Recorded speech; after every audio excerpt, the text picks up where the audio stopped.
Saudari-saudara yang dikasihi oleh Tuhan, terus kita rayakan anugerah kehidupan. Dari ruang ini Anda pasti tahu ini adalah ruang kelas SMA CD Sapiensi di Betono. Hari ini kita akan merayakan sakramen Tobat dan ini adalah tempatnya untuk merayakan itu. Para siswa sudah mengantri di sana dan kita akan segera mulai itu. Apa sih sakramen Tobat? Apa sih gunanya? Yuk kita dalami, tapi lebih dari itu, ayo segera rayakan sakramen Tobat itu untuk diri kita masing-masing. Saya pun akan merayakannya.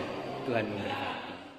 Halo saudara-saudara, saya bersama dengan seorang siswi di CD Sapiensi yang ingin saya wawancarai tentang sakramen Tobat. Glory, tentu saja di sini tiap Paskah Natal ada sakramen Tobat. Betul. Andai kata tidak ada, apakah kamu menghidupi sakramen Tobat? Iya pasti Romo. Kenapa? Karena kalau misalnya di sekolah tidak ada sakramen Tobat, pasti kan gereja menyediakan sakramen Tobat untuk umat. Dan pastinya sebagai orang Katolik kita bisa mengikuti sakramen Tobat itu di gereja. Jadi kalau misalnya sekolah tidak menyediakan, ya kita harus mencari karena kan untuk menyambut Natal besok kita harus membersihkan diri dulu dari dosa-dosa. Menarik Dori, ketika kita sudah merayakan sakramen Tobat dan kamu berkali-kali melakukannya dengan rutin, apa sih yang kamu rasakan sesudah menerima sakramen ini? Perasaan apa sih? Perasaannya sih lega Romo, karena pasti kan saya mengaku dosa sama Romo, terus kemudian beban-beban saya tuh kayak sebenarnya misalnya saya lagi ada masalah ini, itu saya bilang ke Romo. Itu ketika saya udah menerima sakramen Tobat, kemudian melakukan penitensi itu, setelah itu kayak udah rasanya hilang, kayak sudah lega gitu. Oke. Semudah kamu menghidupi ya. Terus kamu punya pesan apa untuk orang-orang semudah kamu berkaitan dengan sakramen Tobat? Pesannya sih mungkin lebih apa ya?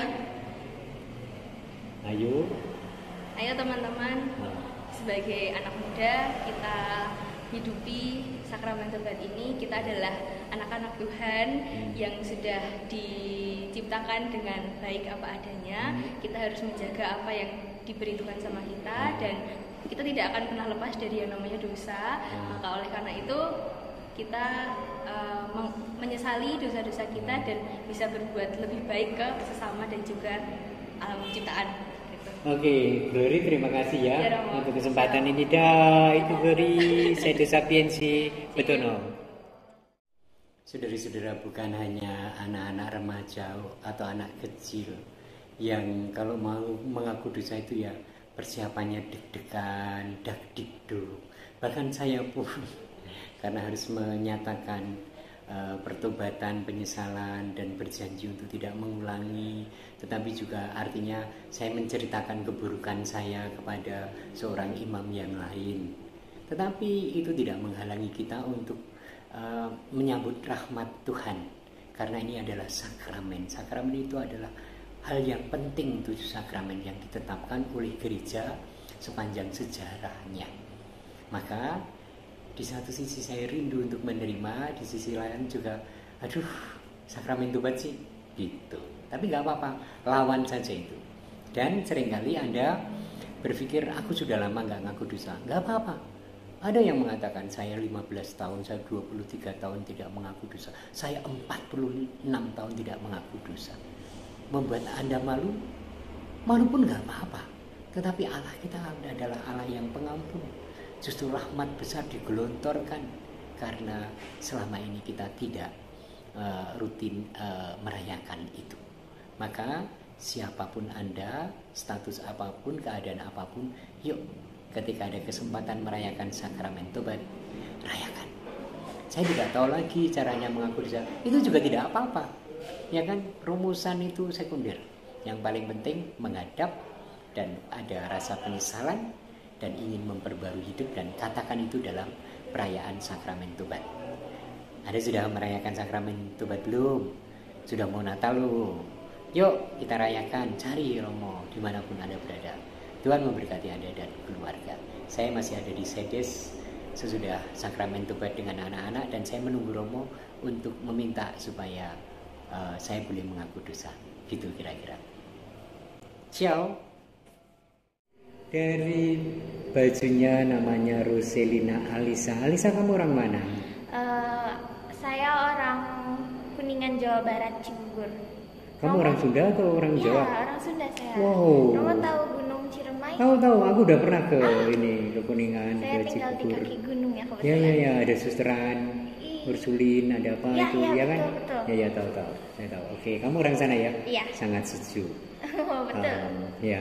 Terus pertanyaannya, kamu di asrama di sini ya? Iya, saya tinggal di asrama. Kelas berapa?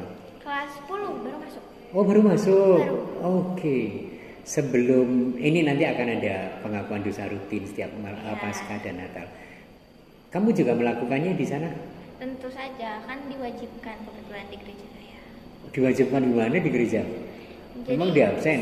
Enggak sih, cuman apa sih istilahnya tuh kayak para umatnya tuh sudah tahu kalau itu tuh wajib. Jadi banyak yang suka ngaku dosa. Oh gitu ya. Sekolah juga kan. Oke. Kamu sekolah di mana SMP? SMP Sudarso Cibubur. Oh oke. Alisa, satu pertanyaan, jujur. Ketika kamu mau merayakan sakramen tobat, ada perasaan apa biasanya? Deg-degan ya jujur. Deg-degan. Karena apa ya, kita kan mengaku istilahnya kayak apa sih, dosa-dosa kesalahan kita yang kita tutup-tutupin terus ke Romo yang kita nggak tahu orangnya siapa. Nah terus kayak takut juga apakah dosa kita diampunin apa enggak gitu sih.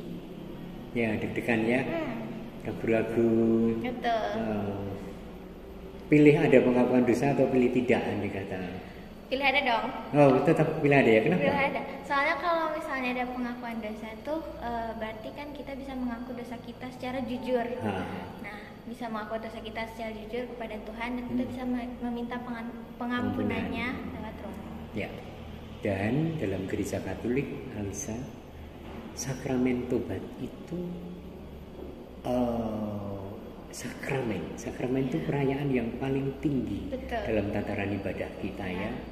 Banyak orang masih mengatakan, terutama yang tidak Katolik, ngapain mengaku lewat Romo dan itu kan salah.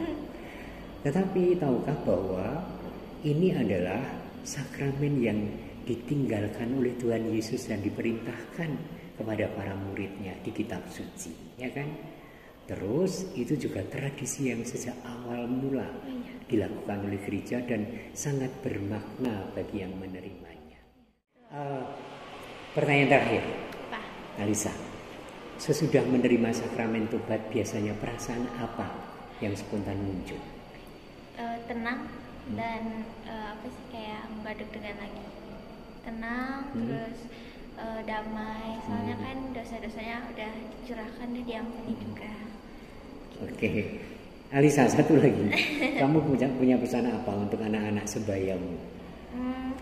Pesannya sih sebenarnya nggak berat-berat, cuman jangan takut untuk mengakui dosa kalian karena Tuhan pasti mengampuni dan menuntun kalian hingga ke jalan yang benar. Oke, terima kasih ya Alisa ya. Selamat berlibur nanti ya.